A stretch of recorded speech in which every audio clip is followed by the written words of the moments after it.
Hello नमस्कार दोस्तों, मैं अभिनव राय एक बार फिर से आप सबका स्वागत करता हूं अपने यूट्यूब चैनल नॉलेज एकेडमी अभिनव में। और आज हम लोग बात करेंगे मॉडर्न हिस्ट्री यानी क्लास 6 से 12th तक के मॉडर्न हिस्ट्री के बारे में आज हम लोग देखेंगे, जो कि कक्षा 6 से लेकर 12 तक आ रहा है। याद रखिएगा, बहुत इंपॉर्टेंट है। इसमें यूपी बोर्ड की किताबें साथ साथ बिहार बोर्ड की भी किताबें सम्मिलित की गई हैं, ताकि बीपीएससी से लेकर सीटेट तक के जितने भी इंपॉर्टेंट क्वेश्चन है वो आपको मिल जाए। ओके, याद रखिएगा, सीटेट के बच्चे भी जो 6 to 8 की तैयारी कर रहे हैं बीएड वाले, उनके लिए भी ये बहुत कारगर साबित होगा। ये जो क्वेश्चन पे है, इसमें जो 50 क्वेश्चन है, याद रखिएगा टॉप 50 क्वेश्चन है। और साथ ही साथ याद रखिएगा, इसमें एक्सप्लेनेशन भी है, जो कि 50 से कहीं ज़्यादा आपको आपके क्वेश्चन के लिए तैयार करवा देगा।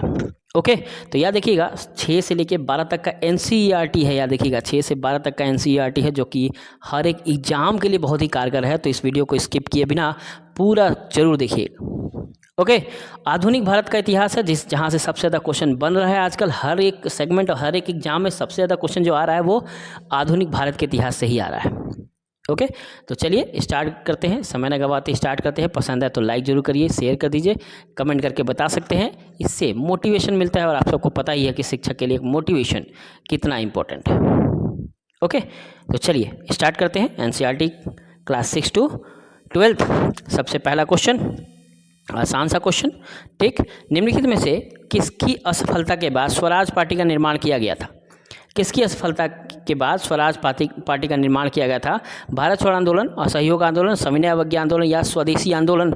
ठीक है, तो किसके आंदोलन के बाद? तो असहयोग आंदोलन 1922 में ये समाप्त किया गया। उसके बाद 1928 में स्वराज पार्टी की स्थापना की गई।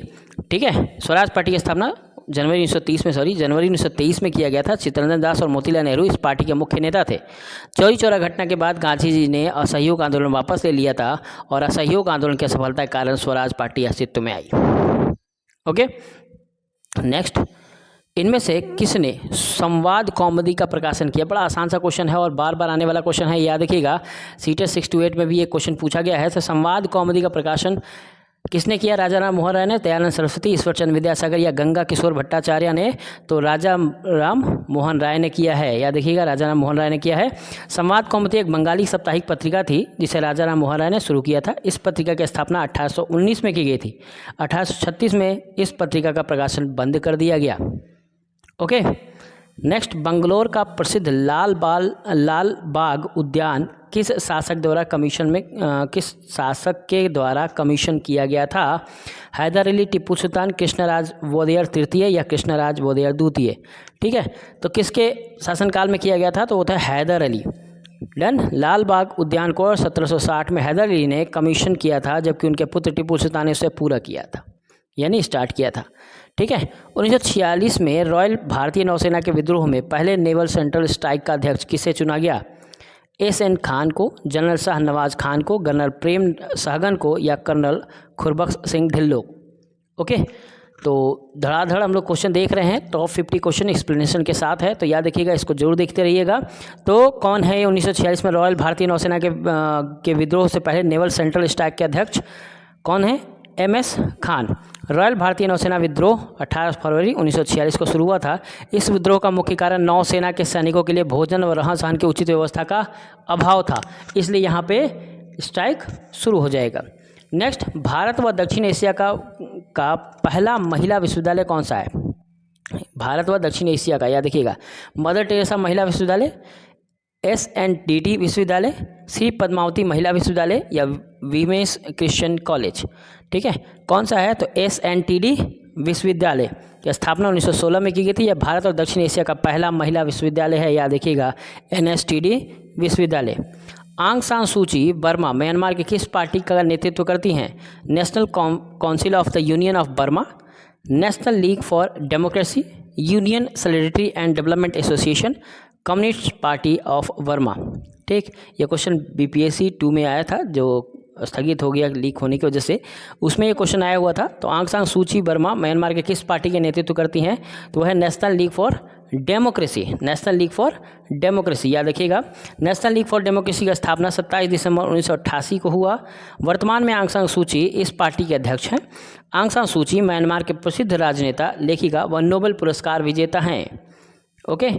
फर्जी आंदोलन शुरू होने का मुख्य कारण क्या था, ये भी कई बार क्वेश्चन आया, बीपीएससी में भी क्वेश्चन आया हुआ है। ये फर्जी आंदोलन शुरू होने का मुख्य कारण है ईसाई मिशनरी द्वारा इस्लाम पर आक्रमण, हिंदू ऋणदाताओं द्वारा मुस्लिमों का शोषण, मुस्लिम काश्तकारों के प्रति कंपनी के दमनकारी नीतियाँ, या उपरोक्त में से कोई नहीं। तो क्या ऑप्शन है, तो सी ऑप्शन है, मुस्लिम काश्तकारों के प्रति कंपनियों के दमनकारी नीति।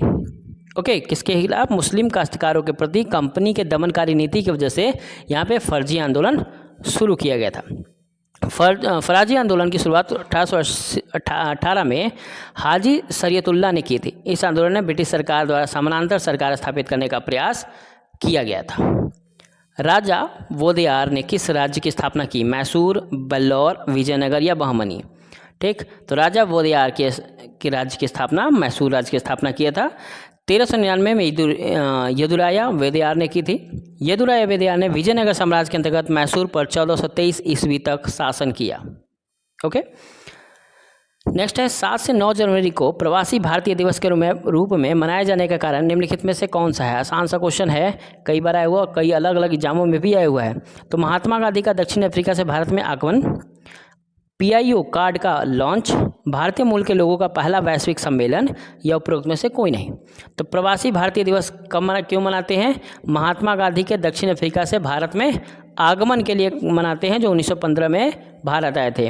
ठीक, तो प्रवासी भारतीय दिवस प्रत्येक वर्ष 9 जनवरी को मनाया जाता है। इसका आयोजन देश के विकास में विदेशों में रह रहे भारतीयों के योगदान के लिए किया जाता है। महात्मा गांधी 9 जनवरी 1915 को दक्षिण अफ्रीका से भारत आए थे। ओके, कब आए थे, 9 जनवरी 1915 को। उसके बाद से ही यहाँ पे स्टार्ट हो गया मूवमेंट। नेक्स्ट, पोन्नार आश्रम निम्नलिखित में से किस सामाजिक कार्यकर्ताओं से संबंधित है, विनोबा भावे, बाबा आमटे, स्वामी सहजानंद सरस्वती या अंबेडकर। ठीक, तो पोन्नार आश्रम किससे संबंधित है, तो विनोबा भावे से। ओके, सुप्रसिद्ध समाज सुधारक विनोबा भावे ने कुष्ठ रोगियों के उपचार के लिए किया था। याद देखिएगा, पोन्नार, ये क्वेश्चन पूछ सकता है किसके लिए किया गया था, तो कुष्ठ रोगियों के उपचार के लिए किया गया था, याद देखिएगा। नेक्स्ट, भारतीय सिविल सेवा में शामिल होने वाले पहले भारतीय कौन थे, रास बिहारी बोस, सत्येंद्र नाथ टैगोर, देवेंद्र नाथ टैगोर या सुरेंद्र नाथ बनर्जी। तो भारतीय सेवा में शामिल होने वाले सबसे पहले थे देवेंद्र नाथ टैगोर। सत्येंद्र नाथ टैगोर का चयन भारतीय सिविल सेवा के लिए जून 1963 में किया गया था। नवंबर 1864 में प्रशिक्षण पूरा करके भारत लौटे उन्हें 17 में न्यायाधीश नियुक्त किया गया था। ओके, याद रहेगा कौन है, देवेंद्र नाथ टैगोर। थोड़ा सा आंसर में मिसप्रिंट है, देवेंद्र नाथ टैगोर। ठीक है, खालसा की स्थापना निम्नलिखित में से किसने की थी, गुरु गोविंद सिंह, गुरु अर्जुन देव सिंह, कपूर सिंह या भाई मनी सिंह।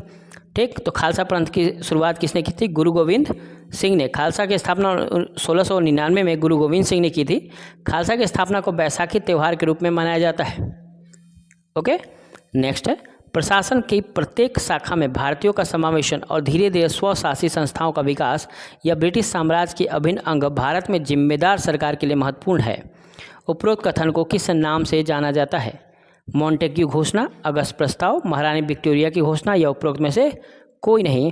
तो यह जो नाम है वो किसकी वजह से है, मॉन्टेग्यू घोषणा से। एडविन सैमुअल मॉन्टेग्यू और लॉर्ड चैम्सफोर्ड द्वारा मॉन्टेग्यू चैम्सफोर्ड सुधार प्रस्तुत किया गया था। इनका मुख्य उद्देश्य सरकार व प्रशासन में भारतीयों की भागीदारी को बढ़ाना था। ओके, नेक्स्ट, वॉरेन हेस्टिंग के प्रशासनिक व न्यायिक सुधार में कौन से बिंदु शामिल थे, पहला, कलकत्ता में राजस्व बोर्ड की स्थापना, दूसरा, जमींदारों के न्यायिक कार्य की समाप्ति, तीसरा, आपराधिक न्यायालयों में भारतीय न्यायाधीश की नियुक्ति। ठीक, तो क्या है, केवल 1 और 2 सही है, केवल 2 और 3 सही है, केवल 1 और 3 सही है, या 1, 2, 3 तीनों सही है, तो तीनों के तीनों सही है। कलकत्ता में राजस्व बोर्ड की स्थापना किया गया, जमींदारों में न्यायिक कार्यों की समाप्ति भी की गई और शहर में आपराधिक न्यायालय के लिए भारतीय न्यायाधीश की नियुक्ति की गई। ठीक, वॉरेन हेस्टिंग 28 अप्रैल 1772 से 20 अक्टूबर 1784 तक बंगाल का गवर्नर जनरल बने रहे। नेक्स्ट, ब्रिटिश साम्राज्य अंदर तक सड़ चुका है, यह भ्रष्ट, दमनकारी और घटिया है। उपरोक्त कथन किसने कहा था, एनी बेसेंट, डब्ल्यू डिग्गी, सिस्टर निवेदिता या विलियम विंडर्स। ठीक, तो किसने कहा था, सिस्टर निवेदिता ने कहा था। ये सिस्टर निवेदिता आयरिश स्कॉटिश सामाजिक कार्यकर्ता हैं, लेखिका व अध्यापिका थी, वह स्वामी विवेकानंद की शिष्या भी थी। याद देखिए कहाँ की थी ये, आयरिश स्कॉटिश सामाजिक कार्यकर्ता। नेक्स्ट, भारतीय राष्ट्रीय कांग्रेस के अधिवेशन की अध्यक्षता करने वाली पहली महिला कौन थी, राजकुमारी अमृता कौर, विजयलक्ष्मी पंडित, अरुणा आसफ अली या सरोजिनी नायडू। ठीक, तो भारतीय राष्ट्रीय कांग्रेस के अधिवेशन की अध्यक्षता करने वाली पहली महिला सरोजिनी नायडू थी, याद रखिएगा सरोजिनी नायडू। अगर ये उसमें नहीं हो तो एनी बेसेंट सही है, क्योंकि सबसे पहले एनी बेसेंट थी। पहली भारतीय जो थी वो सरोजिनी नायडू हैं, याद रखिएगा। सरोजिनी नायडू को भारत के बुलबुल कहा जाता है।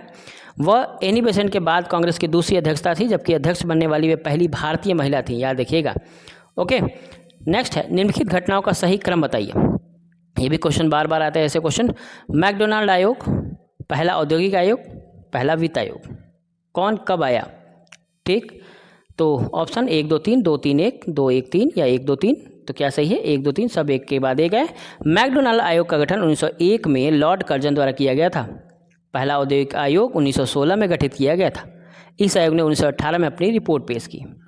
पहला वित्त आयोग का गठन 1919 में किया गया था। इस आयोग ने कुछ विशिष्ट उद्योगों को शुल्क से संरक्षण करने की सिफारिश की थी, याद रहेगा। यानी 1901 में मैकडोनाल्ड आयोग, 1916 में पहला औद्योगिक आयोग और 1919 में पहला वित्त आयोग आया। ओके, भारत में सहायक गठबंधन किसने शुरू की? सहायक गठबंधन, ठीक है, सहायक संधि वाला चीज़। Lord Clive, lord Wellesley, lord Cunningham या लॉर्ड कैनिंग।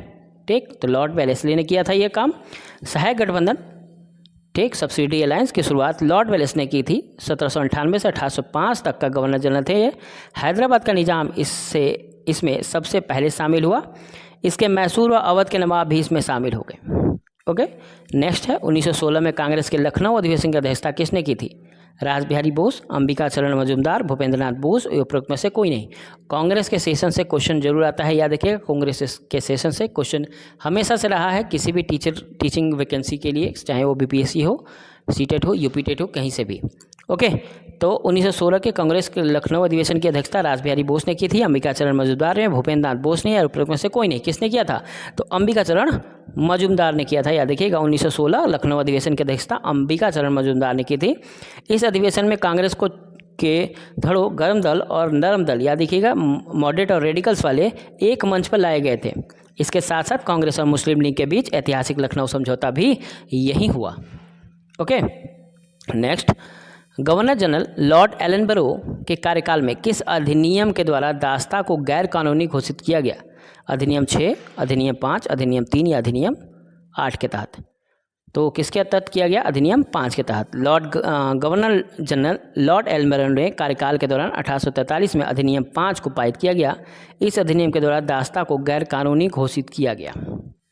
ओके, नेक्स्ट, व्यापकता के सिद्धांत के द्वारा निम्नलिखित में से किस क्षेत्र को अंग्रेजों ने अधिकृत नहीं किया था? सतारा, नागपुर, झांसी या मैसूर?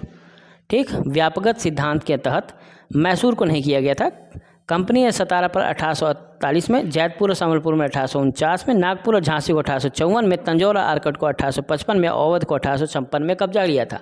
व्यापकता सिद्धांत के साथ इन सबको छीन लिया गया, बस मैसूर नहीं आया। मैसूर को की लड़ाई अलग हुई, एंग्लो मैसूर वॉर, ठीक है, हैदर अली टीपू सुल्तान के साथ।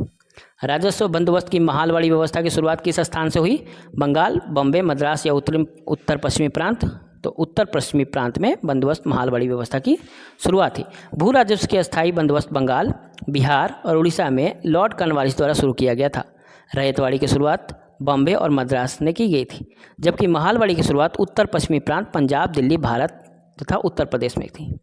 डच सबसे पहले वर्तमान उड़ीसा में किस स्थान पर बसे? कलकत्ता, चिंसुरा, पिपली या बालासोर? ठीक, तो डच सबसे पहले पिपली में आके बसे। डच सबसे पहले अंग्रेजी उड़ीसा के पिपली के बसे, उसके पश्चात उन्होंने बालसोर और पिपली को छोड़ दिया। बालसोर में आया, पिपली छोड़ दिया।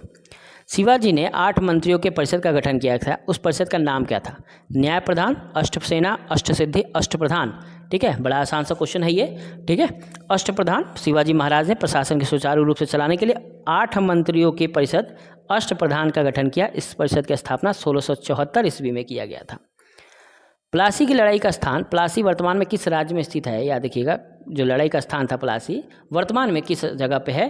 तो पश्चिम बंगाल में है, बिहार में है, छत्तीसगढ़ में या झारखंड में? कहाँ पे है प्लासी? तो है पश्चिम बंगाल में। प्लासी की लड़ाई 13 जून 1857 को ब्रिटिश ईस्ट इंडिया कंपनी और बंगाल के नवाब के बीच लड़ी गई थी। इस लड़ाई में बंगाल का नवाब सिराजदौला की हार हुई, याद रखिएगा। उसके बाद बंगाल पे शासन ब्रिटिश का हो गया। स्वराज ही मेरा जन्म से अधिकार है, ठीक है, ये मराठी में लिखा था, मराठी में कहा गया है, स्वराज माझा जन्मसिद्ध अधिकार आहे, अड़ी तो में मिलिन विचार। ठीक है, मैं लेके रहूँगा। मराठी में यह घोषणा बाल गंगाधर तिलक ने किस स्थान पे किया था? ठीक है, बहुत बढ़िया क्वेश्चन है। पुणे जेल में, यरवदा जेल में, कोर्ट में या मंडली जेल में? तो कहाँ किया गया था? ये कोर्ट में किया गया था। तो स्वराज हमारा जन्म से अधिकार है, इसे मैं लेकर रहूँगा का कथन बाल गंगाधर तिलक ने कोर्ट में उस समय कहा था जब राजद्रोह के आरोप में उन्हें 7 वर्ष की सजा दी गई थी। इसके बाद तिलक को 6 वर्ष के कारावास के बाद मांडले जेल भेज दिया गया। ओके, नेक्स्ट, निम्नलिखित में से कौन चरहत सिंह सकरचकिया का पोता था? ठीक है, जस्सा सिंह अहवालिया, कपूर सिंह, रणजीत सिंह या बंदा बहादुर? तो रणजीत सिंह, याद देखिएगा, चरहत सिंह शुक्रचकिया का पोता कौन था? रणजीत सिंह। शुक्रचकिया मिसिल्स के ये अध्यक्ष भी थे। रणजीत सिंह चरहत सिंह शुक्रचकिया के पोते थे। छोटी छोटी रियासतों को बड़ी इकाइयों में मिला दिया। रणजीत सिंह का राज्य मुगल शासन के खिलाफ सिख विद्रोह के लगभग 1 सदी के परिणति का प्रतिनिधित्व करता है। ठीक है, ये 12 मिसिल्स में डिवाइड थे। पंजाबी उन 12 मिसिल्स को मिला के इन शुक्रचकिया के मिसिल्स में मिलाया और एक पंजाब यानी सिख धर्म के अनुयायी भी किए और बहुत तेज़ी से इसे डेवलप भी किए। ओके, ब्रिटिश भारत के पूरे इतिहास में की गई सबसे अयोग्य भूल जे मैक्लियोड की यह टिप्पणी निम्नलिखित में से किस युद्ध की ओर इशारा करता है? प्रथम आंग्ल अफगान युद्ध, दूसरा आंग्ल अफगान युद्ध, तीसरा आंग्ल अफगान युद्ध या चौथा प्रथम आंग्ल सिख युद्ध? ठीक है, तो सबसे बड़ी भूल ब्रिटिश भारत की क्या थी? प्रथम आंग्ल अफगान युद्ध। ठीक है, प्रथम आंग्ल अफगान युद्ध 1839 से 1882 को ऑकलैंड की मूर्खता के नाम से जाना जाता है। यह लॉर्ड ऑकलैंड की एक मूर्खतापूर्ण परियोजना थी जिसके परिणामस्वरूप हजारों ब्रिटिश भारतीय सैनिकों मारे गए और करोड़ों रुपए बर्बाद भी हुए और जीत भी नहीं हुए। ठीक है, नेक्स्ट, निम्नलिखित में से किसे फ्रांस के जैकोबिन क्लब के सदस्य के रूप में चुना गया था? ठीक है, जैकोबिन क्लब पढ़ाई होगा आपने फ्रेंच रेवोल्यूशन में। ओके, तो हैदर अली, नाना फडणवीस, टीपू सुल्तान या रघुनाथ राव? ठीक, तो किसको? टीपू सुल्तान को जैकोबिन क्लब का सदस्य चुना गया था। ठीक है, मैसूर के जैकोबिन क्लब की स्थापना 1794 में हुई थी। इसकी स्थापना फ्रांसीसियों ने टीपू सुल्तान के मदद से की थी। प्रथम आंग्ल सिख युद्ध के दौरान निम्नलिखित में से कौन सिख सेना का कमांडर था? बालक सिंह, लाल सिंह, खड़क सिंह या निहाल सिंह? तो कौन थे? वो थे लाल सिंह। ठीक, लाल सिंह प्रथम आंग्ल सिख युद्ध के दौरान सिख सेना के कमांडर थे। लाल सिंह और तेजा सिंह के विश्वासघात ने अंग्रेजों को एक भी लड़ाई के बिना लाहौर हासिल करने में मदद कर दिया। ओके, ये विश्वासघात की वजह से हो गया। निम्नलिखित में से किस राज्य को कुप्रशासन के बहाने ब्रिटिश साम्राज्य में मिला लिया गया? अवध, सल्तनत, झांसी या सतारा? ठीक, वो था अवध। ये बड़ी बार क्वेश्चन आया है। अवध को ज़बरदस्ती कुप्रशासन, ये क्योंकि सैनिकों में सबसे ज़्यादा सैनिक जो थे वो अवध के थे, तो अवध आक्रमण करके नहीं जीता जा सकता था, तो अंग्रेज झूठ बोलना शुरू किए कि यहाँ का शासन अच्छा नहीं चल रहा है, इसलिए हम आप एक अच्छा शासन लाने का प्रयास कर रहे हैं। तो अवध को इसी तरह कह के किया गया। तो अवध के सिद्धांत के आधार पर अवध में को शामिल नहीं किया जा सकता क्योंकि वाजिद अली शाह अवध के तत्कालिक नवाब के कई उत्तराधिकारी थे। अवध को औपचारिक रूप से 7 फरवरी 1856 को भारत में ब्रिटिश साम्राज्य में शामिल कर लिया गया था। जब शासन करने वाला राजा वालिद Ali Shah east India company के प्रशासन पर एक संधि पर हस्ताक्षर करने से इनकार कर दिए। इस अधिनियम के साथ लॉर्ड डलहौजी ने प्रगतिशील अधिनियम को तार्किकता अंत कर लिया था। अवध के ब्रिटिश आर्थिक और राजनीतिक नियंत्रण के लिए जो बक्सर की लड़ाई के साथ शुरू हुआ, उन्होंने नवाब को कुशासन और कुशासन के लिए नवाब को निंदा करते हुए शासन की भलाई के नाम पर अवध पर कब्जा कर लिया। अवध के नवाब शहादत अली को 10 नवंबर 1801 को सहायक गठबंधन स्वीकार करना पड़ा। याद रखिएगा, अवध के नवाब शहादत अली को 10 नवंबर 1801 में सहायक गठबंधन पे साइन करना पड़ा, स्वीकार करना पड़ा, और उस कंडीशन में अवध ब्रिटिश के हाथ में चला गया। नेक्स्ट, निम्नलिखित में से किस संधि ने प्रथम कर्नाटक युद्ध के साथ साथ ऑस्ट्रियाई उत्तराधिकारी युद्ध को समाप्त किया? मैलपुर की संधि, एक्सला चैपल की संधि, मद्रास की संधि या उम्बेर की संधि? ठीक, तो कर्नाटक युद्ध के साथ ऑस्ट्रियाई उत्तराधिकारी के युद्ध भी समाप्त हो गया, वो था एक्सला चैपल की संधि। पहला कर्नाटक युद्ध साथ ही ऑस्ट्रियाई उत्तराधिकारी युद्ध 1948 में एक्सला चैपल की संधि के साथ समाप्त हुआ। अंग्रेजों ने फिर से मद्रास पर कब्जा कर लिया और बदले में फ्रांसीसी ने उत्तर अमेरिका में लुइसबर्ग का अधिग्रहण कर लिया। ओके, नेक्स्ट, निम्नलिखित में से किसे फ्रांस के जैकोबिन क्लब के सदस्य के रूप में चुना गया था? ये दोबारा क्वेश्चन आ गया, टीपू सुल्तान को। ठीक, नेक्स्ट, निम्नलिखित में से भारत के गवर्नर जनरल को महान विलयवादी के रूप में जाना जाता है? Lord Wellesley, Lord Bentinck, Lord Dalhousie या लॉर्ड एल्मबरो? ठीक, तो भारत के गवर्नर जनरल के महान विलयवादी के रूप में जाना जाता है, उसे लॉर्ड डलहौजी कहते हैं। लॉर्ड डलहौजी का महान विलेयवादी के रूप में जाना जाता है। यह व्यापक नीति के सिद्धांत के लिए बहुत प्रसिद्ध हैं और उन्हें भारत में ब्रिटिश साम्राज्य के निर्माता के लिए भी जाना जाता है। ब्रिटिश साम्राज्य के निर्माता के लिए जाना जाता है इसे। विलियम बेंटिक के समय बंगाल प्रेसिडेंसी को कितने भागों में बांटा गया था? 13 में, 16 में, 20 में या 22 में? ठीक, तो कितने भागों में बांटा गया? तो 20 भागों में बांटा गया। विलियम बेंटिक ने अपील और सर्किट के प्रांतीय न्यायालयों को समाप्त कर दिया। उसके बाद बंगाल प्रेसिडेंसी को 20 भागों में विभाजित किया गया था और प्रत्येक डिवीज़न में एक आयुक्त नियुक्त किया गया था जो अपील के प्रांतीय न्यायालय के न्यायाधीशों के समान कर्तव्य निभाने के लिए जिम्मेदार है। इसके अलावा आयुक्त राजस्व और पुलिस की निगरानी के लिए भी यही व्यक्ति जिम्मेदार था। ओके, नेक्स्ट, निम्नलिखित में से किस स्थान पर चुहार विद्रोह शुरू हुआ? मिदानपुर, आंध्र, रत्नागिरी, इनमें से कोई नहीं। ठीक, कौन सा विद्रोह? चुहार विद्रोह। याद देखिएगा, इस तरह के विद्रोह जो आदिवासी विद्रोह हैं उसके लिए मैंने एक अलग से वीडियो बना रखा है, उसको जरूर देखिएगा क्योंकि बहुत सारे क्वेश्चन उससे आते हैं आदिवासी विद्रोह से रिलेटेड। ठीक, तो जितने लोग तैयारी कर रहे हैं वो एक बार उस वीडियो को जरूर देखिएगा। ओके, क्योंकि उसमें सिर्फ आदिवासी विद्रोह के बारे में ही बात हुई है और आदिवासी विद्रोह से क्वेश्चन जरूर आते हैं। ठीक, तो चुहार विद्रोह शुरू हुआ मिदनापुर, आंध्र, रत्नागिरी, इनमें से कोई नहीं। तो मिदनापुर में हुआ चुहार विद्रोह। मिदनापुर जिले के आदिवासी द्वारा शुरू किया गया था। इसका कारण अकाल बढ़ी हुई भू राजस्व की मांग और आर्थिक संकट था। यह 1766 से 1772 तक चला और फिर 1759 से 1816 के बीच में सामने आया। ओके, नेक्स्ट, निम्नलिखित में से कौन 1857-58 में गोदावरी जिले के गिरिजन विद्रोह का नेता था? दुंडा सेना, कोरकुंडा सुब्बा रेड्डी, विजयराम राजू या उल्लरी सीताराम राजू? ठीक, अल्लूरी सीताराम राजू हम लोग उसमें पढ़े थे नॉन कॉर्पोरेशन मूवमेंट वाले में। ठीक है, हिस्ट्री क्लास 9th का। ठीक, हो गया, सॉरी क्लास 10th का हिस्ट्री में। ठीक, तो यहाँ पे 1857-58 में गोदावरी जिले के गिरिजन विद्रोह का नेता कौन थे? दुंडासन, कोरडम सुब्बा रेड्डी या विजयराम राजू या अली सीताराम राजू? तो ये थे कोरकुंडा सुब्बा रेड्डी।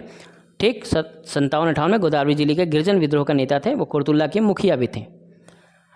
1857 के महान भारतीय विद्रोह कहाँ से शुरू हुआ? मेरठ, कानपुर, दिल्ली, लखनऊ? बड़ा आसान सा क्वेश्चन और बार बार आने वाला क्वेश्चन है, सिंपल सा है। मेरठ से शुरू हुआ 10 मई 1857 को। तीसरी कैवलरी रेजिमेंट 85 सिपाहियों की ग्रीस हुई कैटरीज का उपयोग करने से इनकार करने के लिए लंबी अवधि के कारावास की सजा सुनाई गई। फिर भारतीय सिपाहियों ने खुले विद्रोह में भाग लिया और अपने अधिकारियों को गोली मार दी, अपने साथी सिपाहियों को रिहा कर दिया और दिल्ली की ओर चल पड़े। ओके, मेरठ में कमांडिंग ऑफिसर जनरल हैविट सेना की मार्च को रोकने में असहाय थे। ठीक, इसलिए ये सीधे सुबह 4 बजे पहुंच गए बहादुर शाह जफर के पास। कैसे राजा, चलिए विद्रोह करना है। ओके, नेक्स्ट, बंगाल के विभाजन 1905 में के समय निम्नलिखित में से कौन भारत का वायसराय था? Lord Minto, lord Curzon, lord Elgin या लॉर्ड चैम्सफोर्ड? ठीक, तो वो थे कौन? Lord Curzon. ठीक, बंगाल विभाजन घोषणा 20 जुलाई 1905 को भारत के तत्कालिक वायसराय लॉर्ड कर्जन द्वारा किया गया था। इसे 16 अक्टूबर 1905 को शुरू किया गया था। इसके बाद विदेशी वस्तुओं का बहिष्कार करके भारत में स्वदेशी आंदोलन हुआ। अंत में ब्रिटिश सरकार लॉर्ड हैरिंग ने 1911 में बंगाल के विभाजन को रद्द कर दिया। ओके, नेक्स्ट, निम्नलिखित में से भारत के वायसराय ओवेन मेरेडिथ के उपनाम से कविताएं लिखते हैं? कौन से वायसराय लिखते हैं ओवेन मेरेडिथ के उपनाम से? Lord Northbrook, lord Lytton, lord Ripon या लॉर्ड डिफरिन? ठीक, तो कौन लिखते हैं? Lord Lytton. ठीक है, लॉर्ड लीटन ने 1876 से 1880 यानी 1876 से 1880 के बीच भारत के वायसराय के रूप में कार्य किया। 1878 में वर्नाकुलर प्रेस एक्ट लागू करने की जिम्मेदार भी इन्हीं को कहा जाता है। 25 साल की उम्र में उन्होंने लंदन में ओवेन मेरेडिथ के नाम से कविताओं का एक खंड प्रकाशित किया था। ओके, नाम चेंज करके। ओके, याद रहेगा। याद देखिए, बंगाल विभाजन में लाल बाल पाल की एक मुख्य भूमिका रही है, वहीं से रेडिकल्स और ज़्यादा मजबूत हो गए थे। ओके, नेक्स्ट, मद्रास में एडमिरल्टल कोर्ट की स्थापना किस वर्ष हुई थी? 1675, 1683, 1689 या 1697 में? तो वो था 1683 में एडमिरल कोर्ट की स्थापना। 9 अगस्त 1683 को किंग चार्ल्स द्वितीय ने कंपनी को अदालतें स्थापित करने का अधिकार देते हुए एक नया चार्टर प्रदान किया था। यह प्रावधान के तहत 10 जुलाई 1686 को एक नई अदालत की स्थापना की गई और इसे एडमिरल्ट कोर्ट कहा जाता था। इसमें एक योग्य वकील को जज एडवोकेट के रूप में काम करना होता था। यह अदालत व्यावहारिक रूप से सामान्य अदालत बन गई, न कि केवल समुद्री और नौसैनिक मामलों तक ही सीमित थी जैसा कि चार्टर द्वारा परिकल्पित किया गया था। इसने बहुत व्यापक क्षेत्राधिकार का प्रयोग किया और सभी मामले सिविल, आपराधिक, समुद्री और व्यापारिक में न्याय दिया। इसने व्यावहारिक रूप से राज्यपाल और परिषद की न्यायिक कार्य में को भी मुक्त कर दिया, यानी बहुत सारे कार्य इसने किया जो वहाँ के राजकुमार की वजह से नया चार्टर के स्थापित होने की वजह से 9 अगस्त 1683 में लाया गया। नेक्स्ट, 1670 के दशक में गेराल्ड और अंग्रेज के देखरेख में निम्नलिखित में से किस शहर में 2 न्यायिक प्रणालियों की स्थापना की गई थी? कलकत्ता, मद्रास, बम्बई या सूरत? ठीक है, तो बम्बई में। ये बम्बई के द्वारा दूसरे गवर्नर गेराल्ड ओगियर ने एक न्यायिक प्रणाली की स्थापित करने की गहरी दिलचस्पी ली। इस अवधि के दौरान 2 न्यायिक प्रणाली की स्थापना की गई थी। बम्बई में पहली न्यायिक प्रणाली 1670 में स्थापित की गई थी, जिसे विंग प्रकार के न्यायालयों की निर्माण किया गया था और क्षेत्र में सुचारू संचालन की सुविधा के लिए किया गया था। ओके, नेक्स्ट, निम्नलिखित में से कौन अधिनियम अराजक और क्रांतिकारी अपराध अधिनियम 1919 के रूप में जाना जाता है? ठीक है, क्या किस नियम से? अधिनियम अराजक व क्रांतिकारी अपराध, भारतीय शास्त्र अधिनियम, Pitt's India act, Albert bill या रॉलेट एक्ट? ठीक है, सबको पता है रॉलेट एक्ट यानी काला कानून। ठीक है, अधिनियम ने रॉलेट एक्ट सत्याग्रह की गति थी। गांधी जी ने इस काला अधिनियम कहा और बंदी प्रोटेक्शन के छीन लिया और इंग्लैंड में नागरिक स्वतंत्रता का अधिकार भी बना दिया गया। ब्लैक लॉ भी जवाहरलाल नेहरू ने भी बोला है। भारत की अच्छी सरकार के लिए अधिनियम द्वारा क्या परिवर्तन किए गए थे? भारत के गवर्नर जनरल का पद बदलकर भारत का वायसराय कर दिया गया। भारत के राजस्व सचिव के नए कार्यकाल की स्थापना की गई। बोर्ड में पर्याप्त परिवर्तन के लिए control and court of directors को रखा गया। ठीक, तो अच्छी सरकार के लिए क्या अधिनियम किया गया? केवल 1 और 2, 2 और 3, 1 और 3 या 1, 2, 3 सभी किया गया, तो केवल 1 और 2 किया गया। भारत सरकार अधिनियम 1858 को भारत की अच्छी सरकार के लिए अधिनियम के रूप में जाना जाता है। इस अधिनियम ने ईस्ट इंडिया कंपनी को समाप्त कर दिया और सरकार क्षेत्रों और राजस्व शक्तियों को ब्रिटिश क्राउन को हस्तांतरित कर दिया। इस प्रश्न में तीसरी कथन सही नहीं है, क्योंकि अधिनियम के नियंत्रित मंडल और निदेशक मंडल को समाप्त करके दोहरी सरकार की व्यवस्था को समाप्त कर दिया गया। ओके, ये बात। द्वैत शासन व्यवस्था के तहत विभिन्न प्रांतीय विषयों को क्षेत्रों को डैश में विभाजित किया गया था। आरक्षित विषय और समवर्ती विषय, आरक्षित विषय और हस्तांतरित विषय, निहित विषय और अवशिष्ट विषय या सामान्य विषय या समवर्तित विषय। ठीक, तो द्वैत शासन व्यवस्था में क्या लिखा गया है? तो आरक्षित विषय और हस्तांतरित विषय। ओके, तो भारत सरकार अधिनियम 1919 में विषयों में एक विभाजन द्वारा केंद्र और प्रांतीय सरकारों के क्षेत्रों का सीमांकन किया गया था। केंद्रीय और प्रांतीय सामान्यतः केंद्रीय विषय भारत सरकार द्वारा प्रत्यक्ष रूप से प्रशासित सभी विषयों को शामिल किया गया था, जिसमें प्रांतीय विषयों के दौरान अतिरिक्त प्रांतीय हितों का प्रभुत्व था। उन विषयों को शामिल किया गया जिसमें प्रांतों के हित अनिवार्य रूप से प्रमुख थे। द्वैत शासन प्रांतीय सरकारों के लिए था। प्रांतीय विषयों को 2 श्रेणियों में विभाजित किया गया था, आरक्षित व स्थानांतरित। प्रत्येक प्रांत को आरक्षित के संबंध में शासित किया जाना था और परिषद में राज्यपाल द्वारा विषय और स्थानांतरित मंत्रियों के साथ कार्य करने वाले राज्यपाल द्वारा विषय इस व्यवस्था के द्वैत शासन कहा जाता था। यानी एक तरफ हस्तांतरित था, दूसरी तरफ आरक्षित था। आरक्षित बिल्कुल क्लियर था, स्थानांतरित जगह जगह के हिसाब से। ठीक, मंत्रियों को हस्तांतरित किए जाने वाले विषयों के चयन में मार्गदर्शन सिद्धांत का पालन किया जाना था। स्थानांतरित उन विभागों की सूची बनाइए जिन्हें स्थानीय ज्ञान और समाज सेवा के लिए सबसे अधिक अवसर प्रदान किए और उनमें जो गलतियां हो सकती है वे अपरिवर्तनीय नहीं होगी। मोटे तौर पर आरक्षित विषय में सभी विषय शामिल थे जो मंत्रियों को हस्तांतरित नहीं किए गए थे और भू राजस्व, वित्त और कानून की व्यवस्था जैसे विषयों को शामिल किया गया था। यानी आज का जो सेंट्रल लिस्ट और स्टेट लिस्ट वाला हिसाब है वही वाला वहाँ पे भी था। कुछ चीज़ें सेंटर के हाथ में है जिसे आरक्षित कह दिया गया, किसी को दिया नहीं गया। हस्तांतरित मतलब किसी और को भी दिया जा सकता है।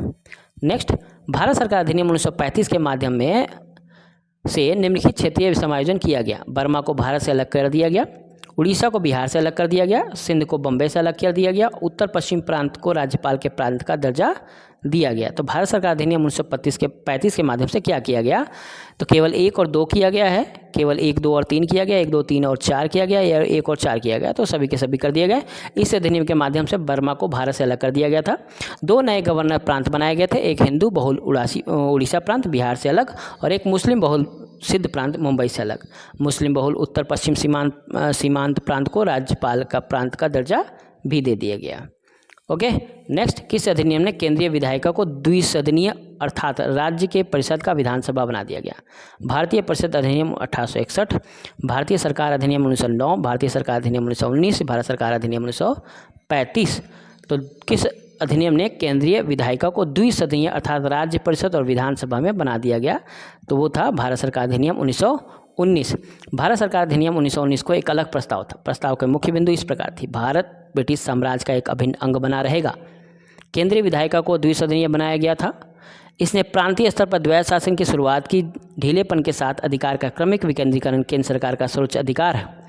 इस प्रकार इस अधिनियम के प्रस्तावना ने सरकार के विकेंद्रीकरण एकात्मक रूप के लिए सुझाव दिया। जिम्मेदार सरकार के लक्ष्य के लिए समय और तरीका ब्रिटिश सांसद द्वारा तय किया जाएगा। आंशिक जिम्मेदारी प्रांत, लेकिन केंद्र सरकार के क्षेत्र में कोई बदलाव नहीं होगा। ओके, यानी आज का जो टर्म नॉलेज है उसी तरीके से द्विसदनात्मक उस समय भी हुआ करते थे। यूपी भी विधानसभा विधान परिषद वाला हिसाब है, उसी तरह का नाम थोड़ा सा चेंज है, बाकी सब कुछ वही है। महिलाओं को वोट देने का अधिकार किस अधिनियम के द्वारा प्रदान किया गया था? भारतीय परिषद अधिनियम 1909 में, भारतीय सरकार अधिनियम 1919, भारतीय सरकार अधिनियम 1935 या भारत स्वतंत्रता अधिनियम 1947। ठीक है, तो किसके तहत महिलाओं को दिया गया था? भारत सरकार अधिनियम 1919 के तहत। ठीक, महिलाओं को सीमित मतदान अधिकार प्रदान कर दिया गया। केवल कुछ आय मानदंड वाली महिलाओं को प्रांत द्वारा मताधिकार दिया जा सकता था यदि वे ऐसा करना चाहती हैं। हालांकि महिलाओं को चुनाव लड़ने की अनुमति नहीं थी, चुनाव नहीं लड़ सकते थे, लेकिन वोट देने का अधिकार मिल गया 1919 में। किस अधिनियम ने राज्य सचिव द्वारा सिविल सेवा में नियुक्ति और पदों के आरक्षण को बंद कर दिया गया? भारतीय स्वतंत्रता अधिनियम 1947, भारतीय सरकार अधिनियम 1935, भारत सरकार अधिनियम 1919। इनमें से कोई नहीं, तो भारतीय स्वतंत्रता अधिनियम 1947 के तहत।